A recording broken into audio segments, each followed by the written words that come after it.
Hey legends, and welcome back. And if you're new here, my name is Riley. I'm an aspiring on-air sports TV personnel, and today we are going to be talking about mental health in athletes. I'm fully aware that this is a really touchy subject for some, but I do believe it is something very important to talk about. So with that being said, some of the greatest athletes our world has ever seen has struggled with mental health, and they've been very public about it, like Simone Biles, Aly Raisman, Serena Williams, AJ Brown, Michael Phelps, Kevin Love, Dak Prescott, Terry Bradshaw, and so many others. Professional basketball player Kevin Love has spoken on many podcasts about his mental health and has just been very open and honest about his experience. On November 5th, I just remember not quite feeling right. I remember we went through a few plays. There was a timeout. I got to the huddle, and that's when I felt something that I had never felt before. Ran in the locker room, and then I just fell on the ground, collapsed, and it was a moment that nobody wants to have, but it was very eye-opening. Love also wrote a really great article on the Player Tribune called Everyone Goes Through Something, and I think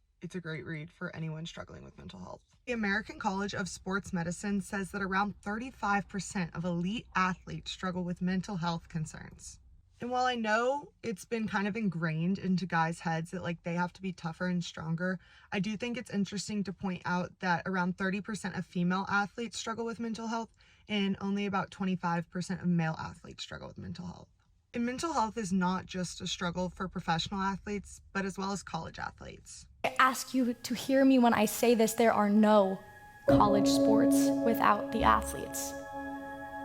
There's no March Madness bracket without the men and women who endure the onslaught of criticism coming from people who can't even make a free throw.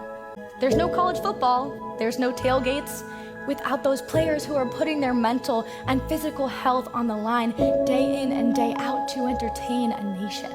And although the stigma around mental health has decreased over the years, there's still people who view mental health as being weak or soft in athletes. But these are also the people bashing athletes for having a bad game. All athletes of all ages can struggle with mental health, and it's really important that they get the help and the sources needed so that they are able to grow both mentally and physically into the best athlete they can be. I know this was kind of a touchy subject, but mental health is something I hold near and dear to my heart, and I really think it's something really important to talk about, especially for future generations of athletes. But that's all I got for y'all today, legends. Don't forget how awesome and amazing and loved you are, and I'll see y'all next time. Bye.